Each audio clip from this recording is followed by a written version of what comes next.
You have found the Lines Injury Podcast for NFL Divisional Playoff Weekend. My name is Steven Andress, joined each and every week on this show by Will Carroll at Injury Expert on Twitter. More than 20 years experience analyzing injuries, studying them from a scientific perspective. The author of The Science of Football itself, available everywhere books are sold. Will, this is my favorite week of the NFL postseason. I think we get compelling games more years than not. So my question to you is, before we break down these injuries, which round of the playoffs is your favorite round in the NFL? Yeah, I'm always, for me, it's whichever is the most games. So I liked last weekend just because they were all together. Spreading them out over 3 days is a little off for me. This one's great. Heck, how can you not like this when there's a Lil Jon show at the halftime of the Chiefs game? I mean, that alone should lock this in. Honestly, for me, I think I'm one of the few people that really enjoys that week leading up to the Super Bowl. It gets tiresome, but I think the Super Bowl is the one championship game that really kind of holds up. So honestly, the NFL does it so well that I think you can make a case for any of them. I would have said Super Bowl when I was younger because I'm a Niners fan, and at one point they were undefeated in 5 Super Bowls, and now they've lost 2 Super Bowl appearances in a row. So now it's just pain for me. But since Little John is doing one of the halftime shows, we'll be sure to cover the injuries this week from the windows to the walls, and we will start with the Jacksonville Jaguars at Arrowhead. What does he do? That is always my question about Little John is, what does he do? I mean, he had that one song like 20 years ago, and he shows up every now and again and says, yeah. Yeah, that's what he does, man. It's a good gig. How do you get paid for that? And how can I get into this? It's a good gig if you can get it. Yeah. All right. Jaguars at Chiefs. This one is now +9 across the board, 8.5 at FanDuel with some juice, but that doesn't matter for teasers at FanDuel because they'll charge you -135 for a 6-point teaser, and you should never pay more than -120 for a 6-point teaser. Total of 52.5 to 53, depending on where you shop here. Mostly a pretty clean injury report here, Will. Nothing really surprising. Yeah. Some more just confirmations of guys that we thought were not going to play. Mecole Hardman for the Kansas City Chiefs, still with that pelvis injury. Clyde Edwards-Helaire will still not play as well. So nothing real surprising here on the Kansas City side. And then Jacksonville, Brandon Sheriff, the starting guard, did not practice Tuesday, but did practice Wednesday and Thursday in a limited fashion. So it looks like their offensive line should be intact as well. Yeah, the only other one that I would mention is Frank Clark. He's got a little bit of a groin issue. Will play. Don't think that's going to be too much of a problem. Obviously, had the week off. That should help. Hardman was trending, and then suddenly he didn't. He had a setback. So I don't think it's a big one. There was a little bit of a kerfuffle about Trevor Lawrence being listed as questionable. This is the same turf toe issue he's had. I don't know why they decided he was questionable when he's played for, it seems like, half the season with a turf toe. They're discussing whether they need to do something with it in the offseason. But if so, who cares? He's played and played well throughout this whole period. So I don't know what this was, but I would absolutely ignore it. Yeah, fair enough. He's been on the injury report for, close to 2 months now. And, obviously we've seen he's more than capable of putting up pretty good performances, at least for a second half here and there. So he's been pretty solid. So we can move forward here to more of the significant injuries in divisional weekend here, and the New York Giants at the Philadelphia Eagles. And let's start with the Eagles. First of all, Jalen Hurts was not on the injury report this week, but Will, in your column at thelines.com, you made sure to note that it doesn't necessarily mean somebody is 100% if they're not on the injury report. Yeah, let's be very clear. The official injury report is about availability. It's for gamblers like us who need to know who's going to play and who's not, and to kind of standardize the information. It is not about injury whatsoever. Players have had significant injuries and not gone on the injury report. There have been some where people have said, they play with it, and they actually don't. If you understand what the official injury report is, which is what keeps me in a job, because I have to explain the context of what injuries actually are. And for Jalen Hurts, he's still got that SC, the sternoclavicular joint, the ligament in between the clavicle, the collarbone, and the sternum. It moved. It moved too much. That ligament stretched. It's very, very painful for the obvious reason is that your body needs to signal when there's a problem with your sternum. It is still going to be painful for him when he lands on his shoulder. Either shoulder, actually, because the sternum moves just a little bit. So he's going to take a hit. He's going to fall down. I would be curious to see if he tries to run out rather than slide more often than not, if he tries to get away from taking hits on runs. I think that might be in his head, but it's tough. He's such an instinctual runner. So I don't think that's going to be a problem. I also don't think it's going to be that much of an issue. I've watched the tape pretty closely. In week 18, he was not having trouble mechanically. He was not dropping his arm unintentionally. There were a couple throws where he did drop down. Those had worried me. People had pointed those out, that maybe his arm was dropping as it went. But I think he was, when you look at the All-22, he was trying to go under somebody, and in another case, kind of around kind of that Mahomes shortstop kind of throw. I think Hurts is going to be fine. I think he's going to be effective. And I think they're going to get back to being the Eagles we saw for about 14 weeks if Lane Johnson is effective. And that's probably your next question, right? Absolutely it was. You read my mind. That is the injury on the Eagles I am most concerned about. He is listed with a groin injury. He was limited in practice Tuesday, Wednesday, and a full participant on Thursday. Yeah. Keep in mind it's a Saturday game, so everything on the injury report is shifted back a day. The reports are already out that he needs surgery in the offseason. Yeah. So he's going to give it a shot here in the playoffs. How confident are you that A, he can be effective, and how worried are you that B, he might not be able to finish the game considering he's playing through something that requires surgery? Yeah. This is one of those where we realize how crazy / superhuman these guys are. He has a near complete tear of his adductor muscle, his groin. If you think about the muscle where you squeeze your legs together, that's the muscle that he has torn. And it is near complete. It is not fully ruptured. He can actually use it, but they're going to have to stitch it back together. This does not sound good. No, they're going to have to go in and literally stitch the muscle back together. Think about this. Go grab a steak, slice it, now stitch it back together. That's the same thing. It's very difficult. It's not in the greatest location for healing. How is he going to be able to get out there, shuffle his feet, move laterally, be stable? I just don't know how he's going to do it. But talking to people inside the game, couldn't get anybody on the Eagles to talk about this at all.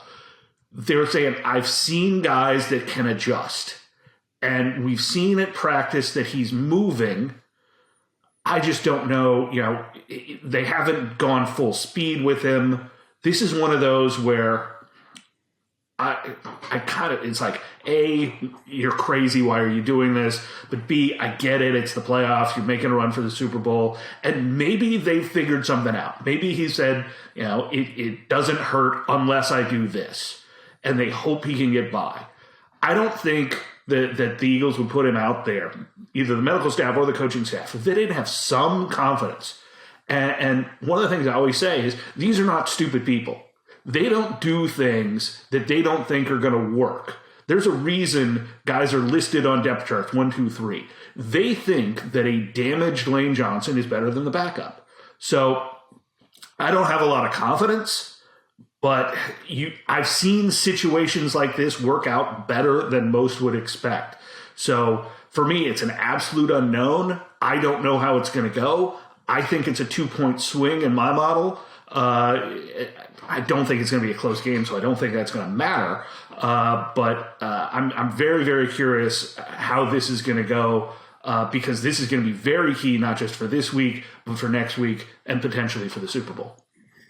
Yeah, honestly, in my mind, I think they get by this week. I think they pretty much have matchup advantages everywhere on the field, with the exception of possibly this area if he is compromised. In terms of the backups that they have, Jack Driscoll is listed as the backup on their depth chart at right tackle. He has a PFF grade of 60.5 this year. It is even lower in terms of pass protection grade. It's in the mid 50s.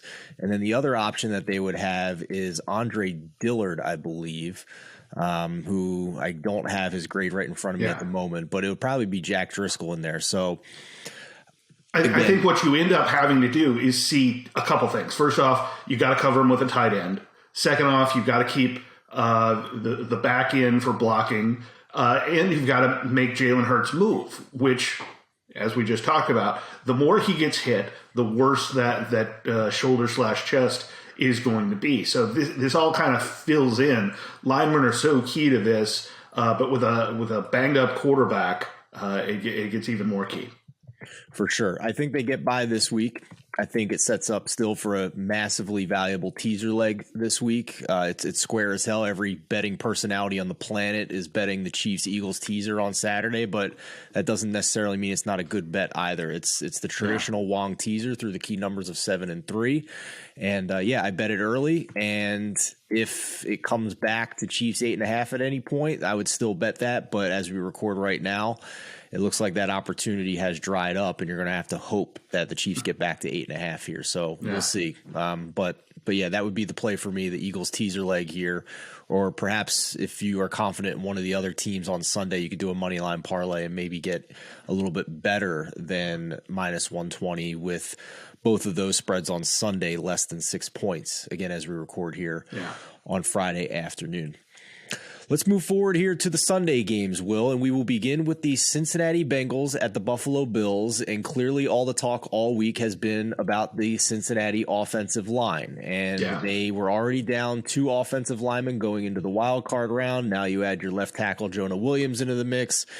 Now they are without their starting right guard, Alex Kappa. They are without both of their tackles, Lyle Collins and Jonah Williams. So I guess in your mind, how significant of a downgrade is this for Joe Burrow, or do you believe this is something that he can weather the storm with? I'm of two minds on this one. On the injury standpoint, I think it's bad. I mean, obviously losing one lineman is bad enough. Losing 2 is worse. Williams is out. Kappa is out. On the other hand, Burrow has played basically his entire career with a colander as an offensive line. They've made moves to keep it up. That's a great and it hasn't worked. I heard that one. and so it's one of those things where, yes, it's worse, but it's been bad. It's not like Kappa and Williams have kept him upright a lot. He's hit as much as any quarterback. So against a team like Buffalo, I think that's problematic. I don't think the cold's going to really matter. It's not like Cincinnati's super warm either at this time of year. So I think it's going to affect him, but I also think they're going to be able to, again, adjust. They're going to cover with a tight end. They're going to have to keep in a back. I think this hurts Joe Mixon a lot because he's going to be forced to think block first rather than virtually anything else. They're going to trap away from it. They're going to do a lot of things to try to minimize what that right side is. So the defense is going to know that. They're going to adjust. I think this is going to be a game of adjustments. Can Cincinnati keep up with them? Can Buffalo get downfield? Can Buffalo's defensive backfield hold just a couple seconds so that that line can break down or get the opportunity with a pass rush? So I think this is significant. I don't think this is significant for Joe Burrow as it is for Mixon, just because of what they're going to have to do to adjust. Yeah, I completely agree with you there. It was already a struggling run game, and they were throwing it 2/3 of the time anyway. So we did a full breakdown of what we thought of this offensive line situation on the Megapod. So if you are watching on YouTube or if you're on live on Twitter, you can go over to the YouTube page and check it out. Just our opinions there. And I have a theory that perhaps the Bengals offensive line never actually got better in the second half of the season, and all the talk about this being a massive downgrade is a big overstatement. So I'll let you, the audience, decide whether or not you agree with that or not. But what I want to ask you in terms of a follow-up here, Will, is the context of these injuries. Neither were put on IR. Jonah Williams has a dislocated kneecap. Alex Kappa, from all reports, is a high ankle sprain, or at the very least, some type of significant injury. It's a high ankle sprain. Yeah. Okay. So it's a high ankle sprain. Yeah. And so both of them had a shot of playing this week. Yeah. High ankle sprains tend to be 2 to 4 week injuries. We're not there yet. He just wasn't stable enough. And if you can't have a stable base, you can't be a blocker. For Williams, it's more interesting because dislocations, no matter what it is, you got to think of dislocations in the same way. First off, they hurt really, really, really bad. It's one of the most painful injuries you can have, which is why you saw him on the ground basically screaming. That's not an uncommon reaction. However, once you pop a dislocated finger, toe, kneecap, and the patella is a floating bone. So all it did is kind of shift out of place. Right. Once you pop it back in place, it stops hurting. But there's a lot of things that aren't supposed to move the way that it did. All the things underneath there, all the things that attach it. Because the patella is a floating bone, it doesn't have nearly as much attachment. Questions, why did it swell as much as it did afterwards? Evidently, it was significantly swollen, but they had it back down. He was moving. He was practicing. I do think he's got a very good shot of playing next week if the Bengals are. They just couldn't get it to the point where he could move and be stable and not have it swell back up. The thing I'd heard is by Tuesday, he was moving. They were using him on some sort of treadmill, whether that was an Ultra G, which is an anti-gravity treadmill that uses pressure, whether that was on the water one that uses a pool to take some of the weight off. Even doing that, he was getting more swelling. So every time he was putting weight on it, he was creating more swelling in there. It usually means some kind of soft tissue. There's a lot of things that it could possibly be. But they do tend to resolve fairly quickly. So I do think Williams would be back next week if the Bengals are. What about Kappa? You said 2 to 4 on a high ankle. Yeah, that one's going to be, he at least has a shot. High ankle sprains we've seen more and more being fairly significant. And I'm not really sure why that is. We've seen more guys get rolled up and you get a high ankle and MCL. I'm not sure if that's just because we're looking for it more or whether it's actually just a development in the game. I mean, we didn't even talk about high ankle sprains until about 15 years ago, but it's not like we just grew a syndesmosis. I mean, that's been there the whole time. So something's changed. I think it's the shoes. We'll have to see exactly how this goes. But Kappa also has a chance to come back. It just comes down to, how does he respond to treatment? How does his own healing response goes? And everybody's individual. One of the things with linemen is as it goes later in the season, they do, a lot of them, have a tendency to have less weight. They really bulk up. You hear about guys having 15,000, 20,000 calorie things. If you've seen Jeff Saturday, when he was playing, he was pushing 300 pounds. Today, he's around 200. That's his natural weight. These guys really do put on a ton of weight to get in those situations.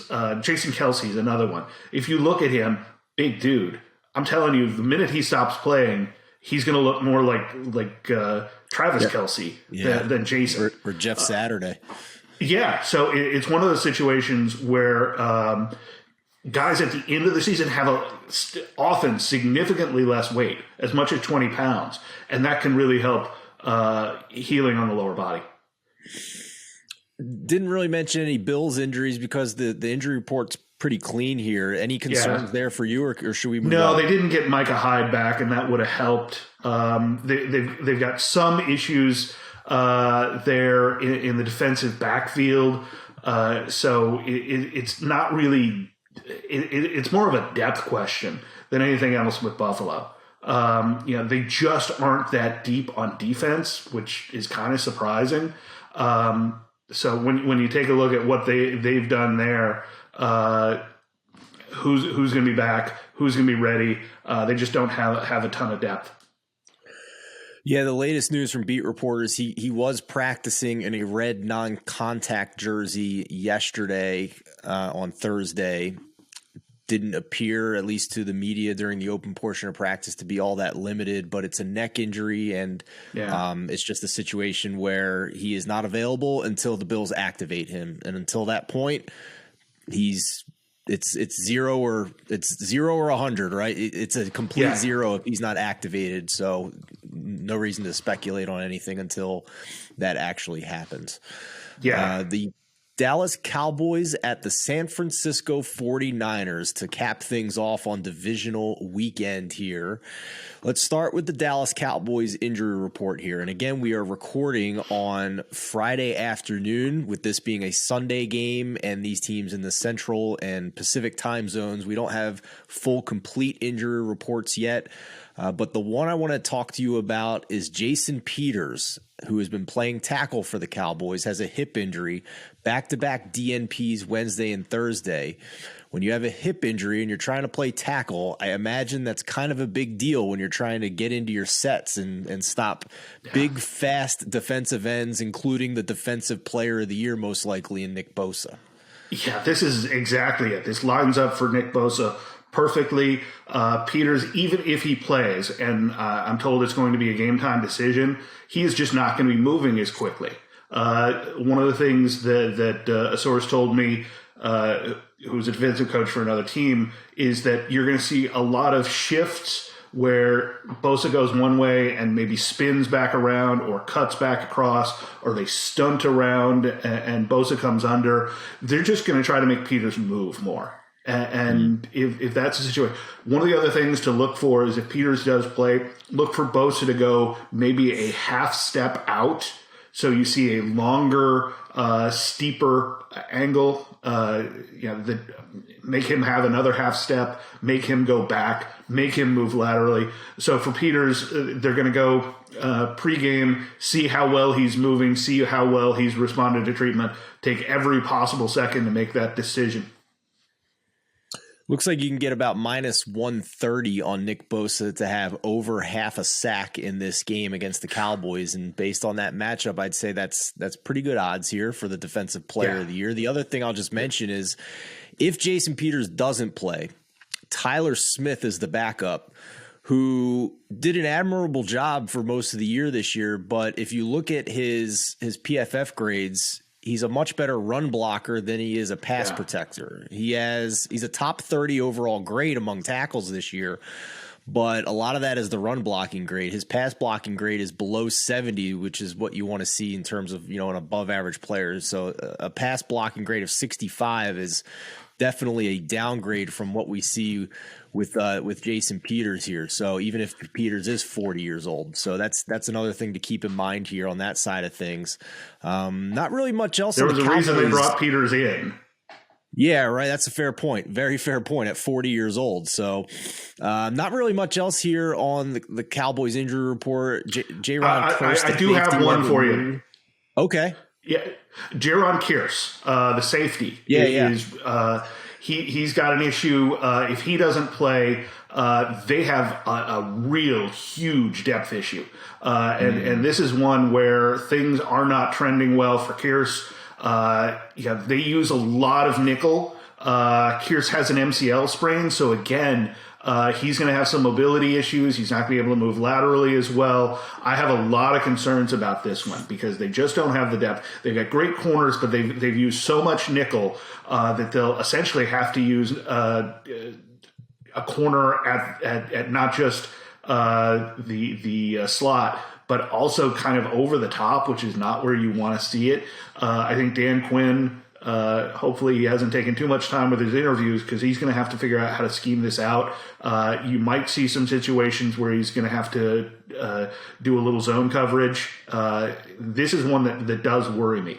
When you talk about having Christian McCaffrey, who can get into the passing game and screw things up pretty quickly, when you've got Deebo Samuel, who's tough to cover anyway, and now you're down to one strong safety on the roster, and I think George Kittle is going to eat. I think if Kearse is not out there, even if Kearse is out there, I think they're going to test him.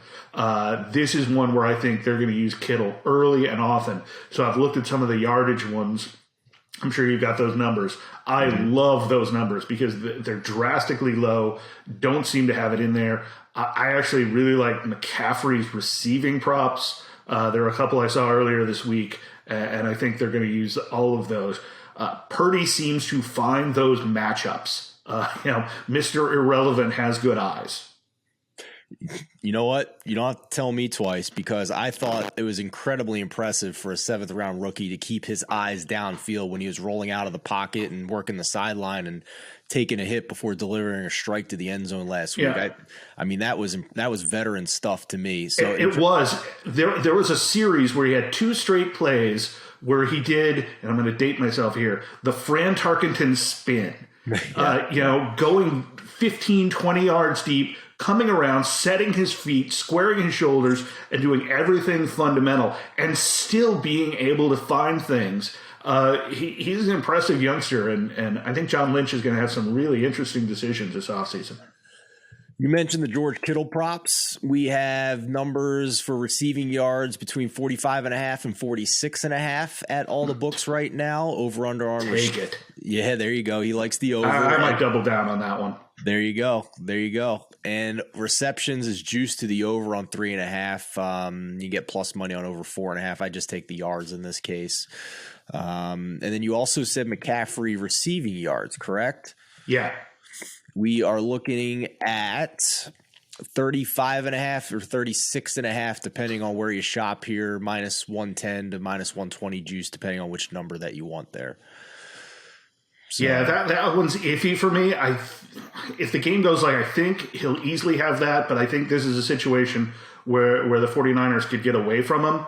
I just have so many questions about what the offense is going to have to do.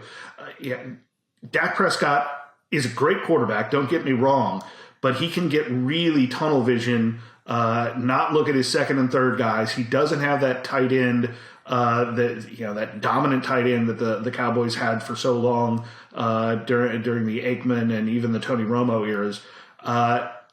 It so often ends up being CeeDee Lamb or nothing that I worry a little bit. I think they're going to have to run at the left. I think we're going to see a whole lot of Ezekiel Elliott. And if the game script goes off, if they fall behind early, then I think we see less McCaffrey and more Samuel and Ayuk. The Cowboys' star defensive end Demarcus Lawrence has been limited in practice for several weeks now. Hasn't had a full practice since week 16. You're not concerned with that, right? No, this is the same thing, and this is kind of like Trevor Lawrence being on the injury report. You put him on there, and I'm not even sure why at this stage, because he's played every week. The foot is sore. They haven't said exactly what it is. Some people have said plantar fasciitis. Some people have said turf toe, like with Lawrence. I don't know. I know they rest him. I know he gets treatment, and I know he comes out on Sunday or Saturday or Monday or whatever day the Cowboys play over the last couple of weeks. Sunday in this case, and he's going to play. He's been very, very solid, and that's a good pass rush there. So I'll be curious to see how Purdy deals with it and what Dan Quinn dials up. Lastly, the 49ers, pretty clean injury report, Will. Well, yeah, it's easy to say clean injury report, but we have to remember they're on their third string quarterback, who's turned out to be okay. They brought in McCaffrey. They're bringing an injury prone guy because they had so many injured running backs. They've got Wilson back. They've got Bosa relatively healthy. So, yeah, there aren't a ton of injuries that are by active. 49ers standards. This is a pretty clean injury report for the playoffs, man. Finally, as a 49ers fan, I know it's crazy to say that I'm on my third string quarterback and I don't have any injury concerns. Yeah. I mean, really, the only questions I have are on the defensive front. Kinlaw's still a little bit banged up. They didn't have a designation for him last week, but I think he was still listed. The defensive end, I'm blanking on his name, is Ibukam. Ibukam has a little bit of a sprained ankle, so they had him day-to-day earlier this week, and he'll probably end up with some sort of, probably a questionable tag. So you worry a little bit about that just because they're banged up. Maybe they haven't practiced. Maybe they don't do quite as many stunts and schemes, which I do think they're going to do given the Peters issue. So it's one of those where you have to get pretty technical to really worry about it. With the safety issue, a curse on the Cowboys, and the potential offensive line issue, it's making me wonder about the over here on the Niners team total. I'm pretty confident Kyle Shanahan's going to be able to score points in this game. Yeah. The one Achilles heel, it seems, for the 49ers defense has been their secondary if they're not able to get pressure with four. And admittedly, they have not been able to do that as often as they have in recent years. But obviously, they still have a ton of talent on that defense. So, since Brock Purdy has taken over at quarterback, the 49ers are still defensively middle of the pack, basically league average in terms of drop back success rate against the pass. And the Cowboys, for me, I throw out week 17 and 18. Cowboys, in my mind, didn't have much motivation, had very little chance to improve their playoff seeding. So if you look at Dak Prescott since he's come back from injury, minus those two games, this is a top 5 offense in the NFL, right up there with the likes of the Kansas City Chiefs and the Philadelphia Eagles, and even the Cincinnati Bengals are up there as well. And the Lions towards the end of the season were an elite offense. Yeah. So might see some points in this game, despite. Yeah, I do think this is going to be a high-scoring game. I do think this is going to be a high-scoring game, probably the highest scoring of the set this weekend. You mentioned the Lions. Man, with a healthy Williams next year, don't you wish you could do some futures on that team? Don't think we're getting 100 to 1 on the Super Bowl odds this time around when they open up around Super Bowl week. I'm not sure they're a Super Bowl team just yet, but I'm very curious to see what they add to that team, because offensively, that's going to be a darn interesting team. Yeah, it's funny you brought that up, because some of us on the staff in our Slack channels have already been wondering, what kind of price are we going to get on the Lions to win the division next year? So we've got that one circled as well. So we'll see how it plays out. Will, any final thoughts here heading into divisional weekend? No, I think we've covered all of them. Injuries shouldn't be a huge factor for any of these games. I think all of them, even the important ones, you're going to hear a ton. The pregame shows are going to yap about the Bengals offensive line. I don't think it's that big a deal for all the reasons we detailed. I think what we're going to see is 4 really good games. And luckily, even coming down to your third quarterback isn't taking out a team. And that says a whole lot about the 49ers organization, and especially about Kyle Shanahan. I'm curious to see how much Coach of the Year talk he gets just on that. I think these are going to be good games. I don't think the injuries are going to be a big deal. If I can toss one in, after last week, we heard from Lamar Jackson with his PCL sprain. I think this is more significant than we're letting on, for one reason. He is basically saying, I was misdiagnosed, which tells me there's a lack of trust in the medical staff, at least with him. And this is 2 years in a row where he's kind of laid back, had some distrust, had an injury that took longer than expected. Obviously, there's the contract situation. They're going to franchise tag him and see what happens from there.